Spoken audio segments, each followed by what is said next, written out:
Bonjour tout le monde. Moi, je m'appelle Antoine Baillargeon et je suis coordinateur de programme ici à la section d'Ottawa de l'Association nationale des retraités fédéraux. Donc, j'aimerais commencer par souligner que le territoire sur lequel se trouve le bureau de la section euh, est un territoire traditionnel non cédé du peuple algonquin Anishinaabe. Donc, je veux aussi vous dire que notre webinaire aujourd'hui sera présenté en français, mais on encourage toujours la participation bilingue en français et en anglais. Donc, si vous avez des questions en anglais ou en français, vous pouvez les poser. Donc, je suis heureux de vous accueillir au webinaire aujourd'hui intitulé La marche de longue durée vers Compostelle et au Québec, qui est présenté par Denis Lavoie. Denis est un membre du conseil d'administration ici à la section d'Ottawa et l'a été depuis 2021. Vous l'avez peut-être même déjà vu introduire de nombreux de nos webinaires sur la littératie financière. Mais aujourd'hui, Denis est un présentateur et va vous partager son expérience avec la marche de longue durée. Donc, je souhaite aujourd'hui la bienvenue à toutes personnes qui sont membres de notre association et à toutes les personnes qui ne le sont pas encore. Nous espérons que ces webinaires vous donneront envie de nous rejoindre. Quant à nos membres, nous espérons que ces initiatives vous encourageront à rester avec nous.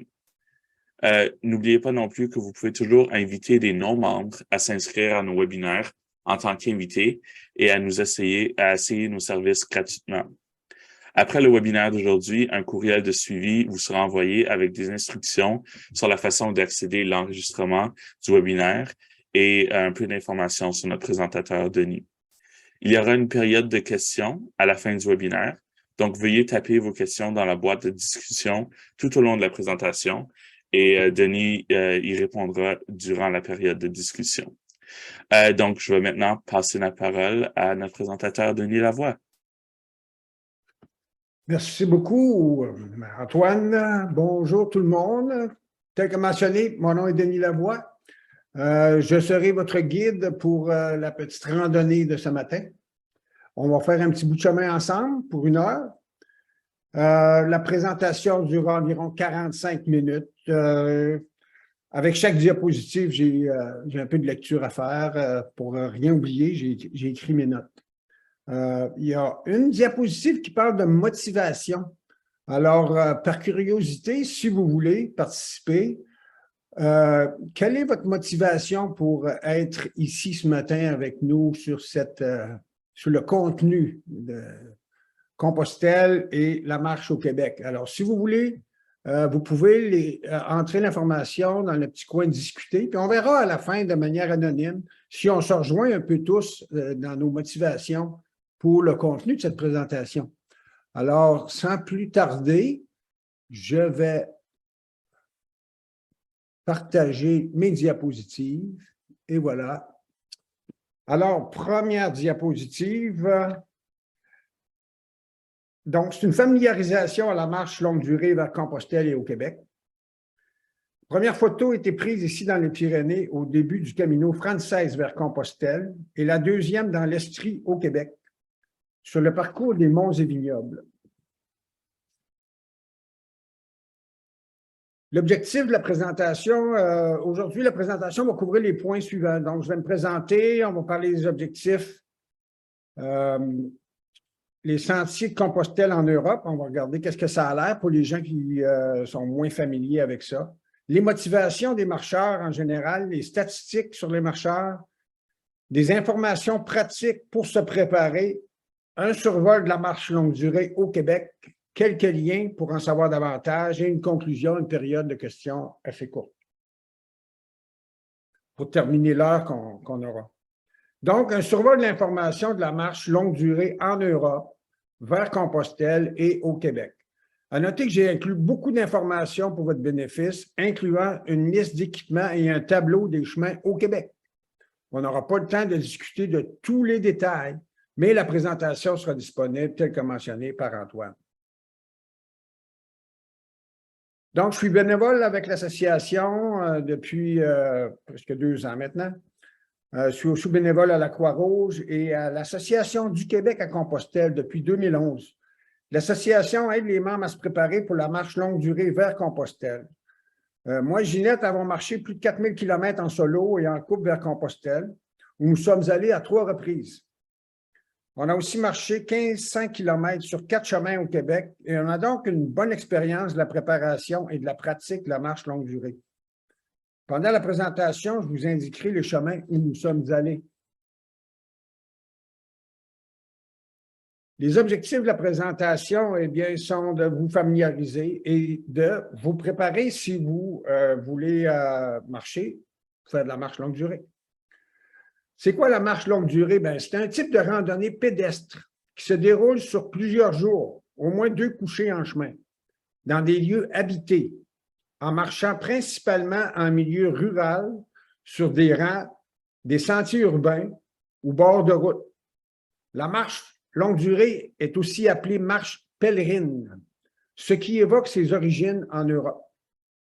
La marche longue durée est différente et plus accessible que la longue randonnée en forêt ou en montagne, au niveau de la préparation et de la pratique. Un point important est que la marche est un sport accessible qui, en plus de ses nombreux bienfaits pour la santé physique, est aussi bénéfique sur le plan psychologique. Autant la préparation que le voyage sont des expériences très plaisantes et enrichissantes qui nous aident à se sentir bien vivants. À noter qu'environ 2/3 des marcheurs vers Compostelle ont entre 50 et 70 ans.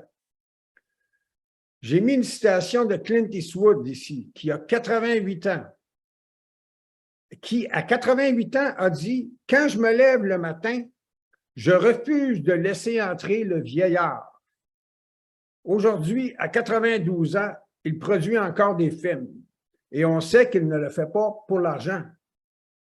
Donc, c'est un message qu'avec un peu de motivation, de préparation et d'entraînement, c'est accessible à la plupart des gens. Alors, Saint-Jacques-de-Compostelle est situé sur la carte. Si vous regardez la flèche, je tourne autour du point ici où est situé Saint-Jacques-de-Compostelle. Le point rouge est là. Ça, c'est Saint-Jacques-de-Compostelle, à l'extrémité ici, l'ouest de l'Espagne. Et puis, si on fait un autre 90 km ici, là, vers l'océan, à la pointe extrême, vous avez ce qui est appelé le Finistère. Le Finistère a longtemps été considéré la fin de la Terre par les habitants qui croyaient que la Terre était plate et qu'au-delà de l'horizon de l'océan, il y avait un précipice. Alors, ce n'est pas d'hier que ça existe, Compostelle, Saint-Jacques-de-Compostelle et le Finistère. Alors, chaque ligne qui est sur la carte représente un chemin plus ou moins balisé vers Compostelle. Comme vous pouvez voir, il y a plusieurs chemins qui partent de plusieurs pays d'Europe.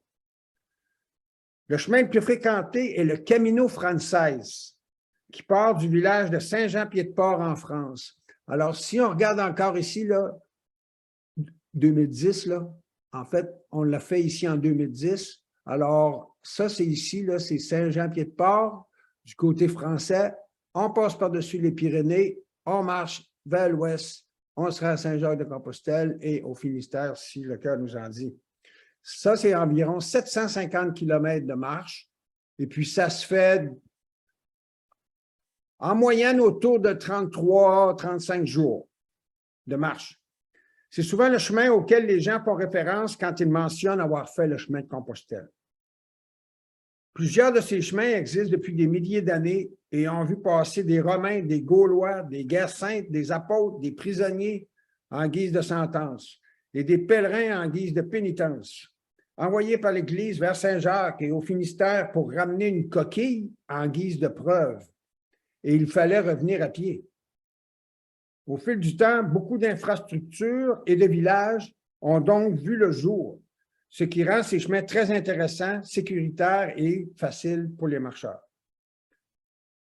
On peut voir les chemins parcourus, comme je vous disais. En 2010, avec Ginette, on a fait, en 2010, en fait, je l'ai fait en solo, Camino Frances. En 2018, avec Ginette, on a fait, ici, c'est le Puy-en-Velay. C'est le départ du Puy-en-Velay qui se rend jusqu'à Saint-Jean-Pied-de-Port, 750 km. Ensuite, on a fait le Camino del Norte, sur le bord de la côte, le Camino Primitivo, et on est arrivé ici. Ça représente environ 1700 km de marche. On a marché 72 jours ici. Et l'an passé, on a fait le Camino portugais, qui est environ 300 km, partir de Porto, à aller à Saint-Jacques-de-Compostelle. Alors, quelles sont les motivations des gens pour aller faire ces marches? Alors, souvent, les mêmes thèmes reviennent. Pour les gens, ça peut être un défi physique, mental, faire le point par rapport à une situation personnelle, croissance personnelle, spirituelle. Il y en a que c'est religieux, surtout en Europe, pour certaines nationalités plus que d'autres. Décrocher du quotidien, voir le patrimoine européen, aventure, voyage, rêve, sport, en toute sécurité. En fait, c'est souvent plusieurs de ces motivations pour chaque personne. Ce n'est pas simplement une personne. Une motivation par personne. Souvent, c'est un mélange de tout ça. Lors de mon premier chemin en 2010, je voulais principalement prendre du recul et réfléchir à ma retraite prochaine. Il y avait aussi le goût de l'aventure, le défi physique et la découverte de ce fameux chemin. Pour Ginette en solo en 2016, c'était de vivre une aventure de croissance personnelle, en sécurité sur le chemin de Compostelle. En 2018 et 2022, avec Ginette, on voulait vivre l'aventure en couple.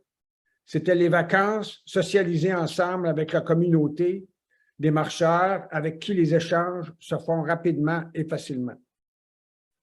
Donc, la marche longue durée est très propice à la réflexion. Cheminer sur le Camino est une belle occasion d'allier tourisme, découverte du patrimoine et surtout de faire des rencontres qui resteront gravées dans la mémoire. Ici, on a une belle photo de Saint-Jean-Pied-de-Port. C'est le village de départ du Camino Frances, c'est magnifique. On voit aussi la photo du premier gîte en bas ici, là où j'ai couché en 2010, au pied des Pyrénées. Ça aussi, c'était magnifique. Avec les arcs-en-ciel, c'était merveilleux. C'est un très joli village du côté français des Pyrénées qui permet de passer à Roncevaux, en Espagne, à 26 km de distance. Pour le premier jour de marche dans les Pyrénées, on recommande un arrêt après 8 km de marche puisque ça grimpe constamment dans les Pyrénées. Ce qui nous laissera un 18 km pour la deuxième journée de montée et de descente. Ici, on a la photo d'Orisson. C'est le gîte d'Orisson. Il y a donc, ça c'est après 8 km de marche, on arrête là. Ça ne peut pas paraître beaucoup, mais c'est bien pour bien gérer les 2 premiers jours de marche, surtout qu'on commence. Mais il faut réserver, car c'est le seul avant Roncevaux. À table, ce soir-là, il y aura probablement une dizaine de nationalités de marcheurs. En 2010, il y avait des Canadiens, des Français, des Allemands, des Italiens, des Autrichiens, des Japonais, Coréens, Australiens, réunis autour d'une même table avec un objectif commun de marcher vers Compostelle à environ 700 km de distance. Ça commence très bien le voyage et j'en ai revu plusieurs à chaque semaine sur le chemin car on marche tous plus ou moins à la même vitesse. On découvre plusieurs rituels et symboles sur le chemin de Compostelle. Un de ceux-ci est l'arrivée à la Cruz de Ferro, après 560 km de marche sur le Camino Frances. Pour ce rituel, avant le départ de leur pays, les marcheurs ramassent 1 ou 2 cailloux près de leur demeure et les placent dans leur sac. Ils iront déposer ces cailloux à la base de la Cruz de Ferro. Les intentions et les raisons d'y placer les pierres y sont très variées. Par exemple, il est courant que le fait de laisser la pierre symbolise l'action de laisser derrière soi les problèmes que l'on a. Les demandes fondées sur la foi sont aussi fréquentes, soit pour soi-même, pour la solidarité et envers les autres. Tout le monde a leur raison. Ils le font pour une personne et puis ils laissent cette pierre-là. C'est un moment très personnel qui est généralement partagé avec de nombreux marcheurs Ensuite, il y a même des files d'attente pour prendre une photo au sommet de ce curieux tas de pierres.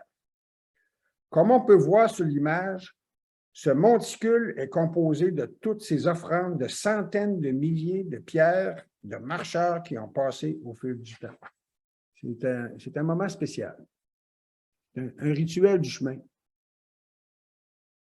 Au niveau des statistiques, si vous regardez un peu, il y a au moins autant de femmes que d'hommes qui marchent sur le chemin de Compostelle. C'est aussi très sécuritaire de marcher seul. On peut voir sur les graphiques que depuis le milieu des années 90, le nombre d'arrivants à Compostelle augmente à chaque année. Sauf pendant la COVID, dû à la diminution des voyageurs et à la fermeture des hébergements. À noter en bleu l'augmentation d'achalandage en 2004 et 2010, qui sont des années jacquaires, alors que le 25 juillet, cette année-là, fête de Saint-Jacques, c'est toujours le 25 juillet, mais ça tombe un dimanche. Alors, ces années-là sont des années saintes et la porte sainte de la cathédrale est exceptionnellement ouverte. On peut voir le cercueil de l'apôtre et il y a aussi d'autres activités. Alors, c'est très couru, on pourrait dire. C'est très marché. L'année 2021 était aussi une année sainte, mais la COVID n'était pas terminée. Les autorités ont donc étiré les célébrations jusqu'à la fin 2022, où 432 000 marcheurs ont réclamé leur Compostella, le certificat où on a accompli le chemin. C'est presque 100 000 de plus qu'en 2019, juste avant la pandémie. La prochaine année jacquaire sera en 2027. Alors, il devrait y avoir une baisse d'achalandage en 2023 et progresser de quelques dizaines de milliers de personnes par année jusqu'à une forte hausse en 2027. Si la tendance se maintient, comme dirait Bernard de Rome. Ici, on a une image du spectaculaire village ou la ville du Puy-en-Velay, situé en France, dans la Loire, qui est le point de départ du deuxième chemin le plus fréquenté vers Compostelle. Tout comme en Espagne, les sentiers sont très bien indiqués sur ce chemin et les nombreux villages rencontrés offrent des points d'eau, de la restauration et des hébergements très abordables sur le chemin. C'est donc 700 km pour aller rejoindre du Puy-en-Velay au Camino Frances à Saint-Jean-Pied-de-Port. Si on fait les deux chemins consécutifs jusqu'à Santiago de Compostela, c'est un parcours d'environ 1500 km qui devrait prendre entre 2 et 3 mois selon les personnes. En 2010, j'avais rencontré des gens qui l'avaient fait, une dame allemande en particulier. Ce chemin est aussi bien apprécié des Québécois, puisqu'on y parle français, bien entendu, et la cuisine française est excellente.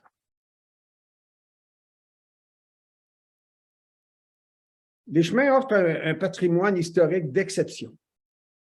On croise des villages magnifiques et accueillants tels qu'Estin en haut à gauche, Conques en haut à droite, Cahors en bas au centre. Et il y en a bien d'autres endroits pittoresques à découvrir en marchant, puisque nous, ici au Canada, on n'est pas habitués à ces pays européens qui ont des histoires de centaines et des centaines d'années.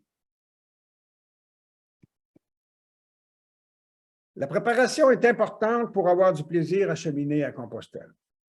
Ici, sur la photo, nous admirons le lever du soleil dans les montagnes du Camino Primitivo vers 6 heures du matin au 62e jour de marche en 2018. Du pur bonheur. On était bien préparés. Alors, ici, je vais présenter brièvement quand partir, l'entraînement, le contenu du sac, les guides à utiliser et les types d'hébergement. Mais il y a encore plus à considérer pour bien se préparer. Alors, je mentionnerai des sources, des liens et de l'aide pour de l'information supplémentaire à la fin de la présentation. Alors, quand partir? On peut partir milieu printemps jusqu'à la fin octobre essentiellement. Printemps-été, début d'automne. Au printemps, en avril et début mai, il pleut souvent. Moi, j'aime moins la pluie. Mais pour les gens pressés de partir, pour différentes raisons, ça va en général. Il faut simplement se faire à l'idée de marcher sous la pluie fraîche. Et puis, plusieurs personnes sont allées et puis ils ont quand même aimé. Personnellement, j'aime bien la fin août, septembre et octobre. La température est idéale, il y a très peu de pluie et puis les touristes, les gens ont terminé les vacances. Alors, c'est un bon temps de l'année pour moi. En partant à la fin de l'été aussi, ça laisse le temps pour s'entraîner à marcher graduellement pendant l'été.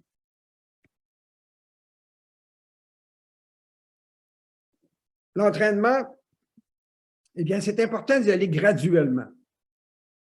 Au moins 2 mois avant le départ. Ça, c'est mes recommandations, c'est mon expérience pour monter mon stamina. Moi, j'appelle ça monter mon stamina parce qu'on est souvent assis et on ne bouge pas toujours 6 heures par jour. Alors, on veut faire ça graduellement et on commence à marcher. Et puis, quand on est rendu qu'on marche quelques heures, eh bien, on prend le temps de se reposer à chaque heure. Ce n'est pas une course. On dépose notre sac. Après 1 heure, on fait quelques étirements pour les jambes, le dos, les épaules. À l'heure du lunch, on en profite pour laisser respirer les pieds, les masser un peu. On devrait viser environ 6 heures de marche pour avoir le stamina pour pouvoir marcher plusieurs heures sur le chemin. Pour les dernières semaines d'entraînement, on porte le sac à dos auquel on ajoute du poids aussi graduellement. On peut utiliser une montre intelligente ou même une application santé sur son cellulaire. Car 5000 pas, c'est environ 4 km de marche. Alors, on vise un plateau de 10 000 pas pendant quelques temps et graduellement, on augmente à 15, 20, 25 et 30 000 tout en prenant des journées de repos entre les longues marches. C'est aussi facile d'intégrer la marche à nos activités quotidiennes. Moins de voitures, plus de marche. Et on se repose la dernière semaine avant de partir. Alors, cette semaine-là, on se repose, on mange bien, on dort bien, et puis c'est le départ. Alors, ça permettra au physique et au mental de s'adapter à la marche et on ressent les bienfaits graduellement. Ça permet aussi d'essayer l'équipement qu'on désire apporter, incluant l'imperméable. Donc, on va s'entraîner un jour de pluie pour s'assurer qu'on est à l'aise avec. Ça permet aussi de réaliser que le plaisir, ce n'est pas seulement d'atteindre la destination, mais c'est surtout le chemin qui nous procure le plaisir. C'est le processus. Alors, l'équipement. Partir pour Compostelle, c'est partir avec sa maison sur son dos pour plusieurs jours. Alors, vous voyez ici mon sac à dos, prêt à partir sur le bord de la porte. Le lendemain, je partais.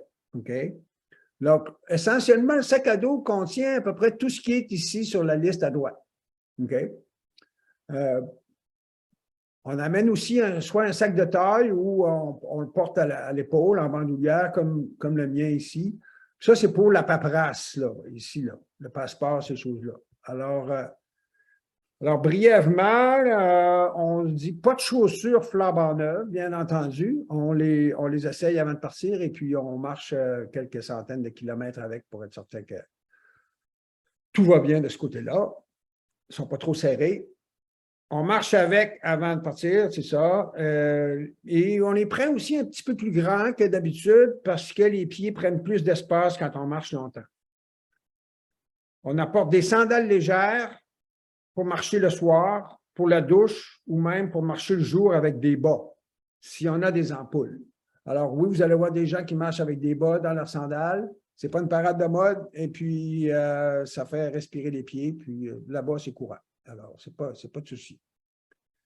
Alors, si on regarde la liste rapidement, donc on dit des chaussures, des sandales et des bâtons de marche. Pratique les bâtons de marche pour se pousser un peu aussi, puis enlever du poids sur les jambes. Et puis, quand le terrain a des dénivelés, alors on peut garder l'équilibre. C'est très pratique. Pour les vêtements, ben, on dit 2-3 paires de bas de qualité, une chemise, 2 t-shirts, 2 pantalons, un short court. C'est un guide selon les saisons. 2 ensembles de sous-vêtements, chandail, coupe-vent qui est aussi imperméable, chapeau, lunettes de soleil, crème solaire, chasse-moustique selon la saison, sac ou drap de couchage, très léger le sac de couchage, tête d'oreiller, car dans certains endroits, ils fournissent l'oreiller, mais pour l'hygiène, c'est mieux d'avoir sa propre tête d'oreiller. Des bouchons pour les oreilles parce que vous rencontrerez probablement des ronfleurs et si dans certains villages, on couche en dortoir. Alors, C'est important d'avoir ça. Un ensemble pour dormir, trousse de toilette, bien entendu. Savon tout usage, pour sauver du poids, souvent on prend un savon qui peut laver le corps et laver le linge. Alors, ça fait moins de choses à transporter. Un coupon, serviette de barbouillette. Pour manger et boire, ben, un peu à chaque jour, on s'amène un petit snack. Et on a tout le temps aussi en réserve des barres énergétiques, des noix, des fruits secs. Canif, ustensiles en plastique. Un tire-bouchon, c'est essentiel pour les buveurs de vin, comme moi. Pour se soigner, une petite trousse de premiers soins. Médicaments personnels, surtout si on a des prescriptions. On s'assure d'avoir ce qu'il faut avant de partir. Une crème pour les pieds anti-frottement.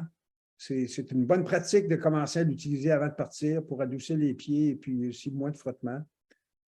Voltaren, ibuprofène pour les douleurs musculaires. Des mouchoirs, parce que des fois en Espagne, il n'y a pas toujours du papier de toilette des salles de bain.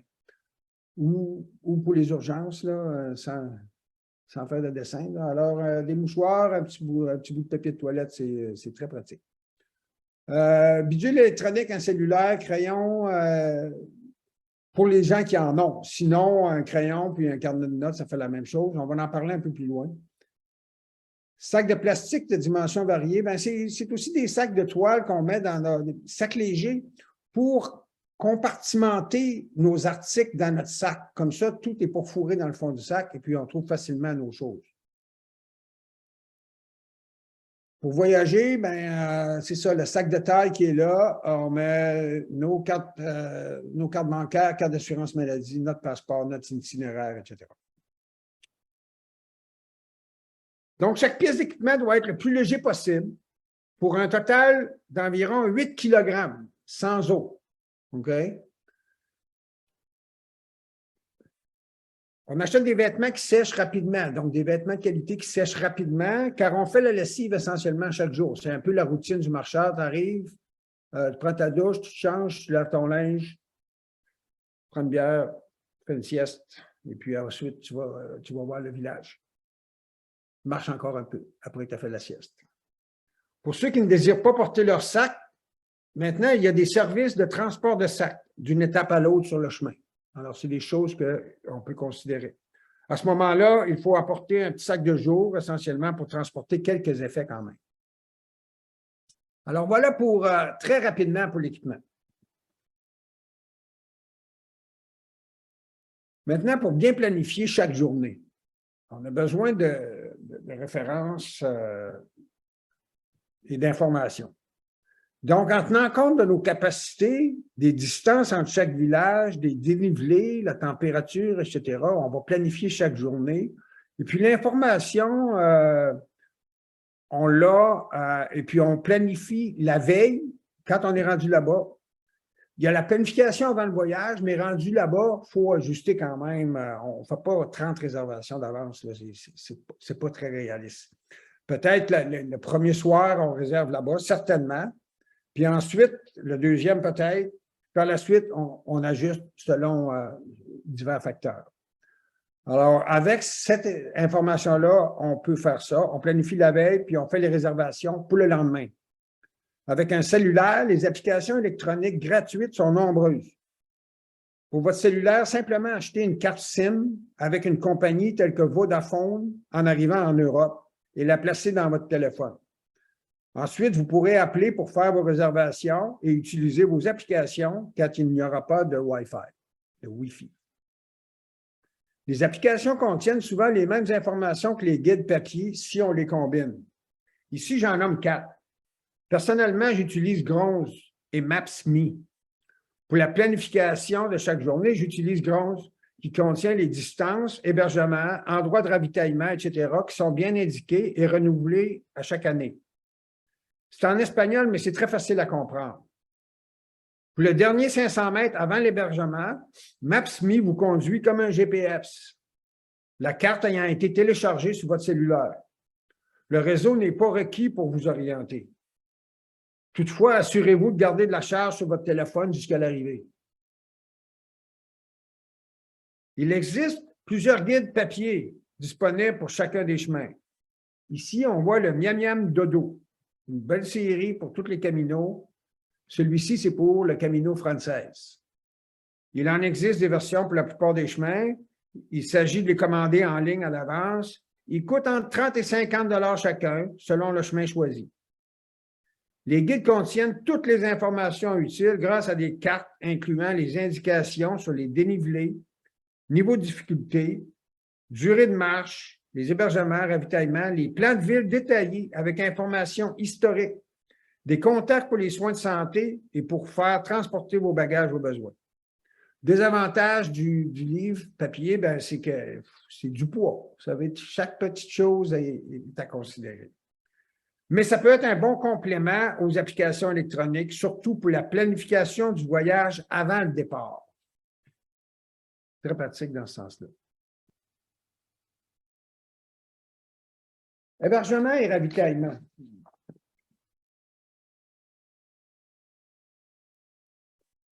En haut à gauche, on voit la crédentiale du pèlerin, requise pour profiter d'une multitude d'hébergements et bon marché. 15 € environ par nuit en France, 10 € par nuit en Espagne et parfois même donativo, c'est-à-dire en libre participation aux frais. Ces hébergements appelés gîtes, refuges, albergues, auberges, monastères, couvents sont les hébergements traditionnels du pèlerin. Vous y trouverez le plus souvent une offre collective, à savoir des chambres ou dortoirs à partager les douches et toilettes communes.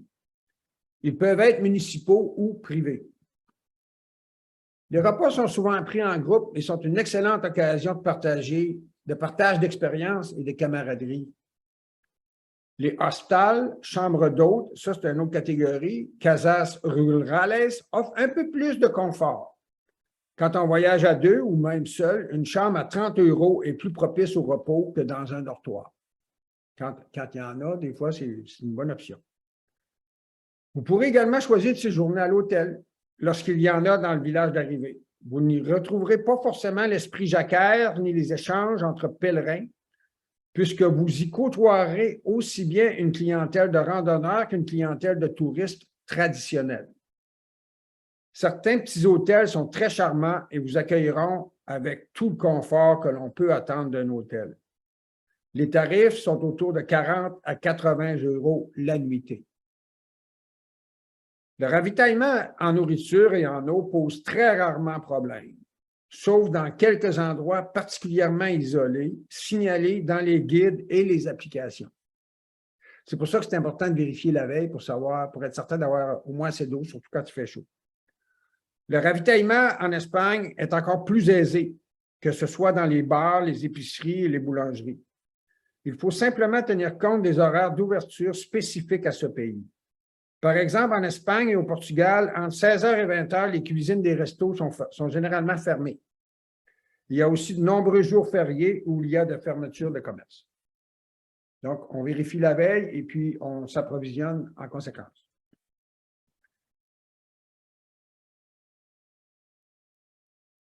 Qu'est-ce qu'on mange? Plusieurs restos offrent le menu pèlerin pour 10 € le midi ou le soir. C'est quand même assez exceptionnel. Pour 10 €, vous avez l'entrée, le plat principal, le dessert et la bouteille de vin en Espagne. C'est quand même spécial. Quand on voit ça les premières fois, on est content. C'est vraiment pas cher en Espagne. Et puis, c'est une des sources aussi pourquoi il y a tellement de gens qui marchent le Camino Frances. Vous savez, là, les hébergements ne sont pas chers, la nourriture n'est pas chère. Alors, c'est vraiment pratique. En France, c'est un peu plus cher, pas énormément. L'offre varie d'un village à l'autre. C'est une autre expérience. En France, c'est aussi extraordinaire. On peut aussi prendre le temps de cuisiner un peu dans plusieurs refuges et auberges et ainsi partager des bons moments entre marcheurs. On privilégie les pâtes pour avoir de l'énergie le lendemain. Pour le déjeuner, plusieurs endroits offrent soit le petit déjeuner pour quelques euros ou un endroit avec un frigo et quelques appareils pour se débrouiller le matin. Sinon, il est important de prévoir quelque chose dans les environs ou de se procurer jus, fruits, pain, confiture la veille pour manger un peu avant la marche matinale. Les sucres rapides sont à privilégier le matin. Ça prend de l'énergie pour démarrer une journée de 6 à 8 heures de marche. Il y a aussi de nombreux commerces qui offrent café, chocolatine et autres gâteries à partir de 6 heures le matin. Pour le lunch, c'est souvent un pique-nique le long du chemin. On apporte pain, fromage, charcuterie, fruits et on fait une petite sieste. On s'hydrate régulièrement et on s'assure de se réapprovisionner au besoin. Alors, nous voici rendus à Santiago de Compostela. Bien que le chemin et les rencontres sont la source de la plupart de nos excellents souvenirs, l'arrivée à Santiago est un moment fort du voyage.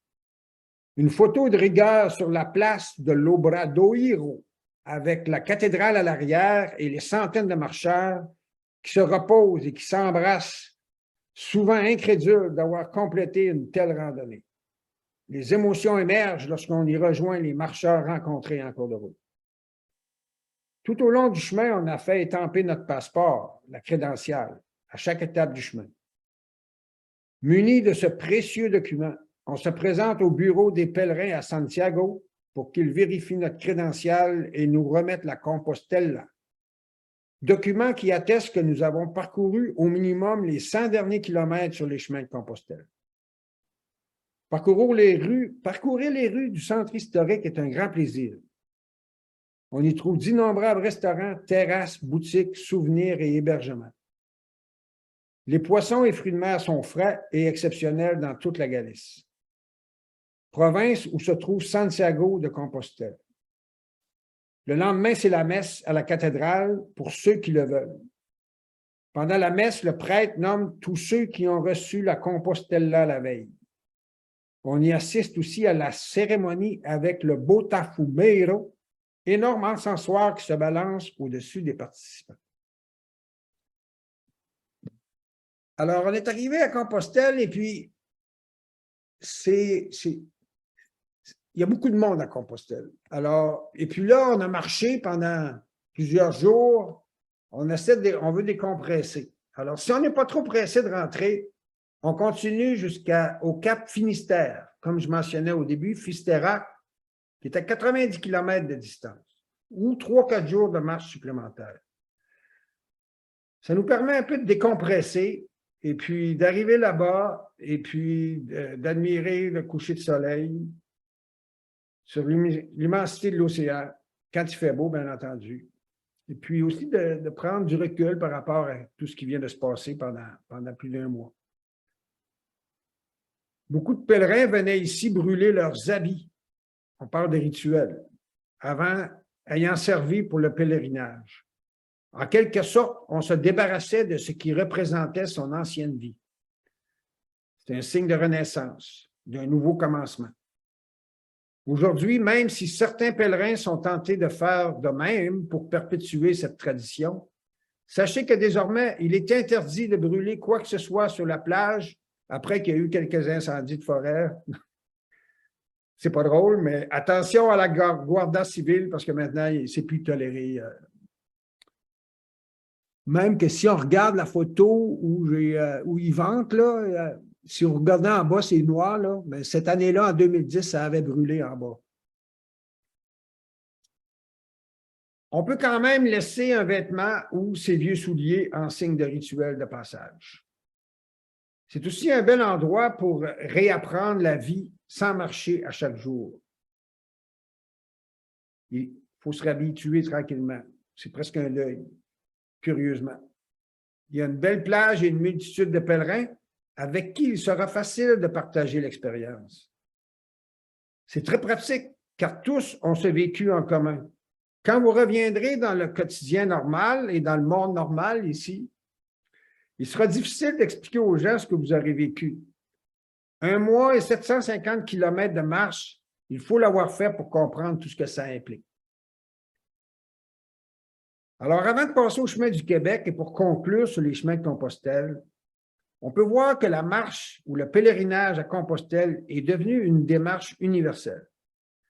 Qu'elle soit vécue religieusement, spirituellement ou sportivement, chaque jour, chaque rituel, chaque personne rencontrée rend l'expérience du chemin significative. Peu importe notre provenance. C'est ce qui en fait une expérience que plusieurs essaient de renouveler de ce côté-ci de l'Atlantique et particulièrement au Québec. Alors, beaucoup de gens qui ont marché à Compostelle ont marché sur les chemins du Québec avant le voyage en Europe pour se préparer ou encore dans les années suivantes, car ils aiment la dynamique de la marche longue durée et c'est bien fait. Et puis même si on ne va pas à Compostelle, la marche longue durée du Québec est une très belle façon de parcourir ces nombreux villages et aller à la rencontre des résidents de diverses régions. Voici donc un tableau de 16 chemins de marche longue durée au Québec. Il s'en ajoute régulièrement. J'en ai justement reçu un ce matin, là, je vous le lirai tout à l'heure. Il s'en ajoute régulièrement car il y en a de plus en plus de retraités actifs qui veulent pratiquer la marche longue durée, plus ou moins organisée, selon les goûts. Le tableau s'y inclut les distances, le nombre de jours de marche et le processus d'inscription. Alors, si on regarde le tableau pour les chemins sans inscription, les chemins numéro 1 à 6, un guide est disponible via leur site Web. Ces chemins offrent plus de flexibilité pour leur nombre de jours de marche et la longueur des étapes. Toutefois, comme pour les chemins de Compostelle, ça demande un peu plus d'organisation, surtout au niveau des réservations d'hébergement. Ce sera, pour ces chemins-là, surtout des bed and breakfast, des motels, des hôtels et même des campings, selon ce qui sera sur le chemin de ces villages-là. Pour les parcours plus longs, vous avez aussi la flexibilité d'en faire une partie seulement et revenir plus tard, comme à Compostelle. Exemple, le numéro 6, la voie du Saint-Laurent, chute Niagara à Gaspé. Il y a un guide en ligne pour ça sur Bottes et Vélo, mais on peut simplement partir de Québec puis se rendre à Gaspé, ou même partir de Rimouski puis se rendre à Gaspé. Alors, le guide est en ligne sur le site de Bottes et Vélo. Pour les chemins organisés avec inscription, les chemins de 7 à 16, les étapes sont fixes. Les hébergements sont moins chers et réservés d'avance lors de l'inscription.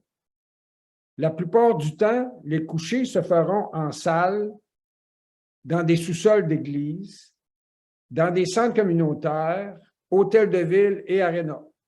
Les inscriptions se font généralement par groupe de départ de 4 à 6 personnes, mais si vous êtes seul, ils vont simplement vous jumeler avec un groupe.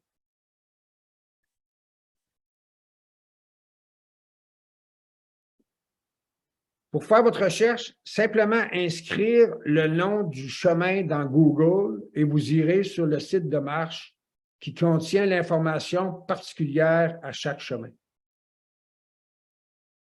Moi et Ginette avons parcouru les chemins numéro 2, soit Sentier entre vent et marée, île de la Madeleine, donc le tour de l'île de la Madeleine, on l'a fait en 2017. Numéro 5, la voie du Saint-Laurent de Québec à Percé, aussi en 2017, c'est quand même 700 km. Le numéro 8, le chemin des Outaouais qu'on a fait en 2022, soit de Montréal de Ottawa à Montréal. Et le numéro 13, le mont et vignoble en Estrie. Cette année, au mois de juin, nous sommes inscrits au chemin numéro 7, le chemin des sanctuaires Montréal-Saint-Anne-de-Beaupré. Ça va compléter pour nous le chemin, en fait, de Ottawa à Gaspé. On pourrait dire qu'on a marché ça. Fait que c'est quand même quelque chose, ça nous fera une belle fierté. Le chemin que j'ai reçu tantôt, c'est sur le site de... je vous en reparle. Ça ici, c'est des photos souvenirs essentiellement de Ottawa à Montréal. Donc, on voit ici les étapes, les 12 étapes. Donc, on part d'Ottawa, Orléans, Masson, Tursault, Plaisance, Montebello. On traverse du côté du Québec, L'Orignal, Chute à Blondeau, Rigaud, Hudson. On retraverse du côté du Québec, Sainte-Marthe sur le lac Laval et Montréal. C'est un chemin qui se fait très bien. Puis, on a bien aimé. Nous étions 6. Ça, c'est notre chemin de 2017. Départ à 4 de Saint-Anne-de-Beaupré. Ensuite, Ville de Québec, traversée à Lévis. Ensuite, on a fait la 132 jusqu'à Gaspé. Avec Ginette, Suzanne de Chelsea et Marie qui était venue de France pour faire le chemin.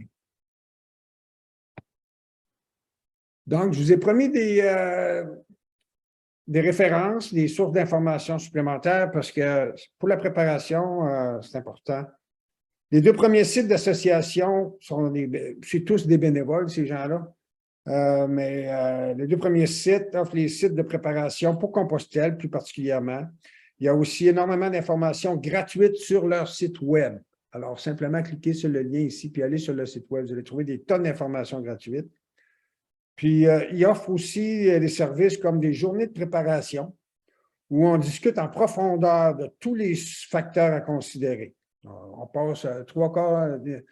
Souvent, c'est de 9 h à 3 h d'après-midi. On passe avec eux. Et puis, on couvre tous les... Il faut poser toutes les questions que vous voulez.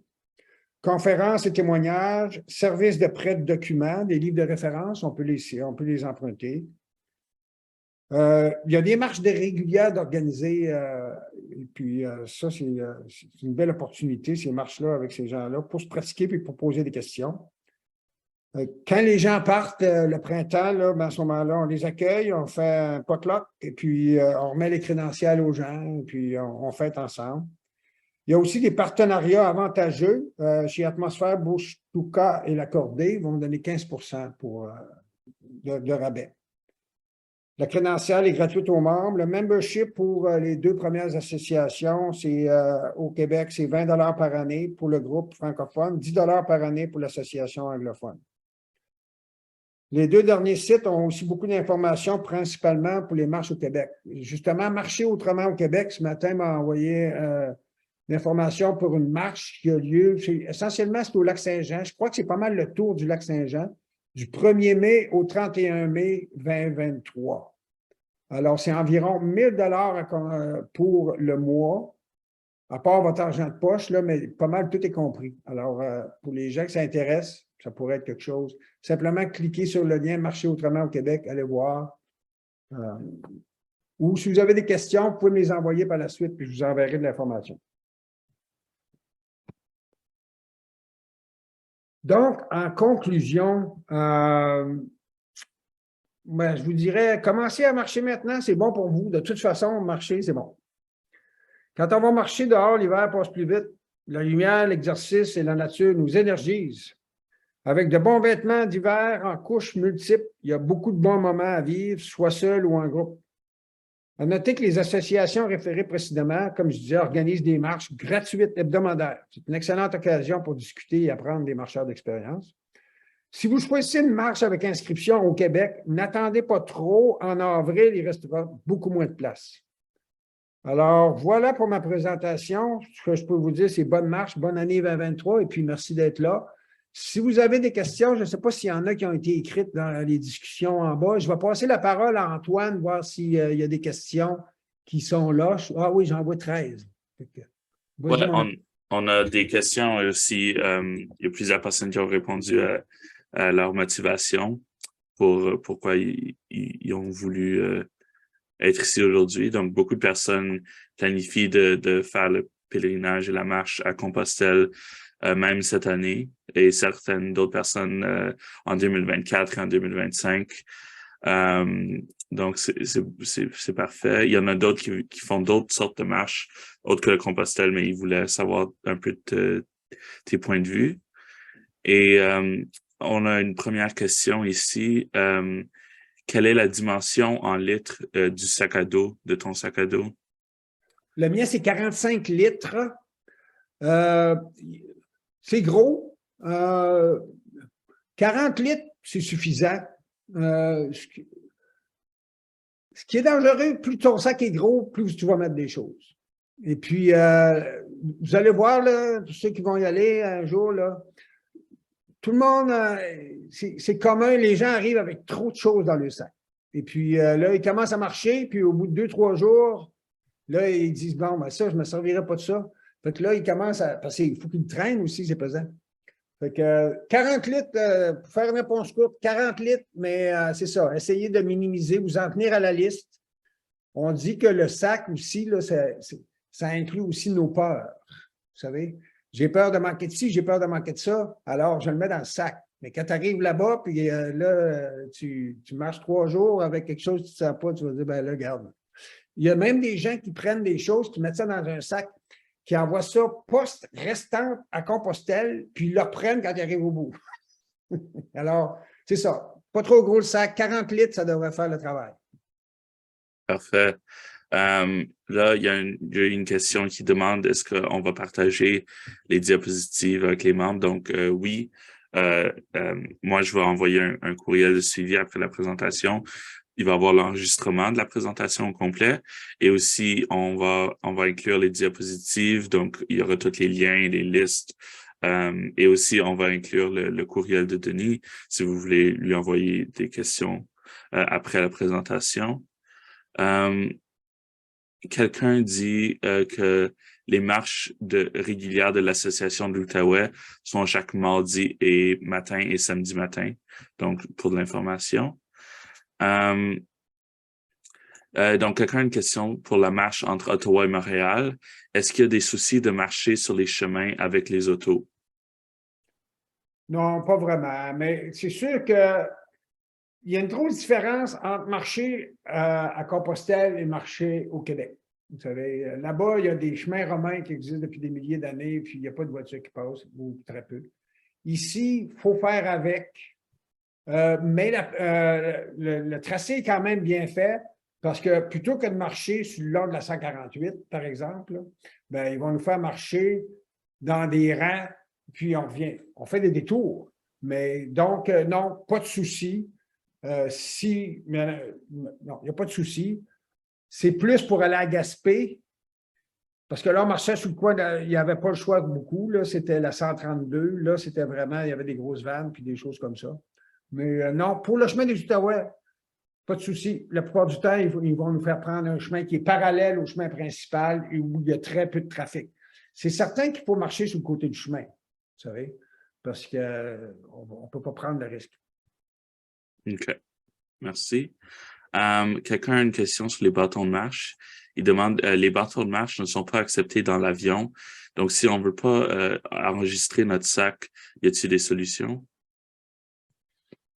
En fait, vérifiez avant de partir, OK? Parce que si on a des bâtons de marche télescopiques, puis on met le petit bout de rubber autour, il rentre dans le sac. Nous, la dernière fois, on avait nos sacs dans l'avion avec nous. Okay? Donc, télescopique, ça rentre dans le sac, il n'y a pas de souci. OK? Sinon, si tu les mets dans le soute à bagages, ben là, le risque, c'est que si, quand vous faites votre planification, essayez d'avoir le moins possible d'arrêt avec l'avion, parce que si votre sac ne fait pas le voyage, puis vous êtes obligé de l'attendre 3 jours là-bas, c'est stressant, vous savez, parce que là, tout déboule, là, ça va moins bien. Donc, l'autre option, c'est de ne pas emmener de bâton, puis rendu là-bas, vous allez chez un magasin, comme ici à Ottawa, le magasin pas cher, là, et puis vous en achetez le rendu là-bas, les bâtons télescopiques. Ici, le bâton, j'oublie le nom du magasin. Mais non, vous les achetez rendus là-bas. Ça, c'est une option aussi. OK. Quelqu'un demande, est-ce que vous avez une recommandation pour une compagnie pour les chemins de la Compostelle qui offre tout le soutien et fait les réservations pour les gîtes des marcheurs qui a un coût pas trop élevé, disons?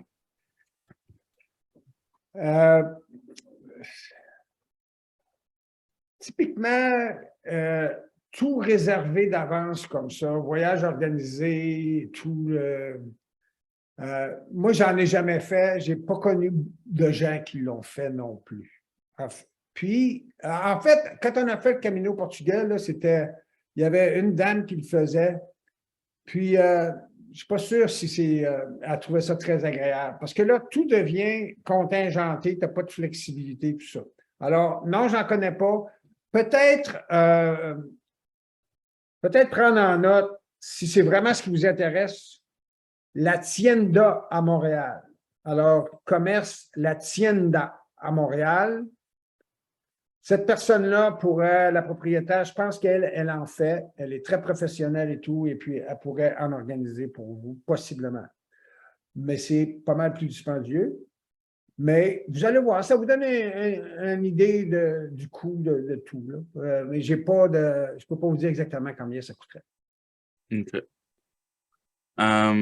Quelqu'un demande ici, est-ce que vous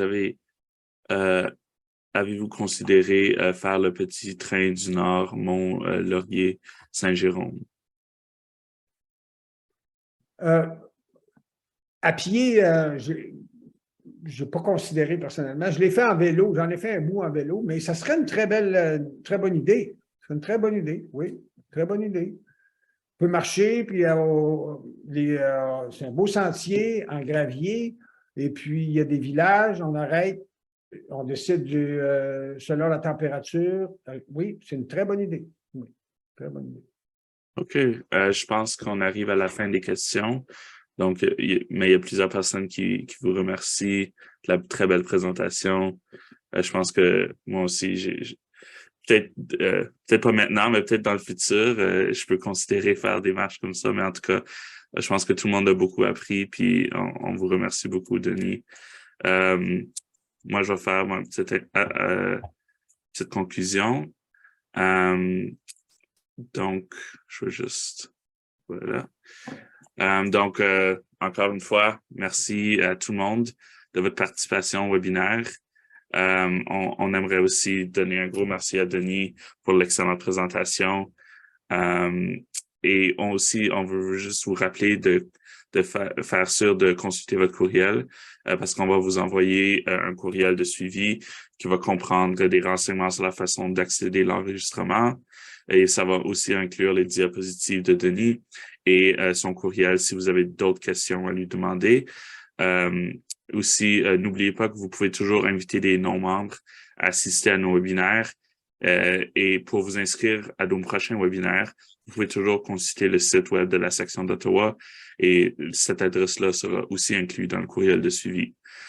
Donc, merci tout le monde et à la prochaine. Bye. Merci beaucoup tout le monde. C'était un plaisir de vous voir. Bonne chance. À la prochaine. Bye bye tout le monde.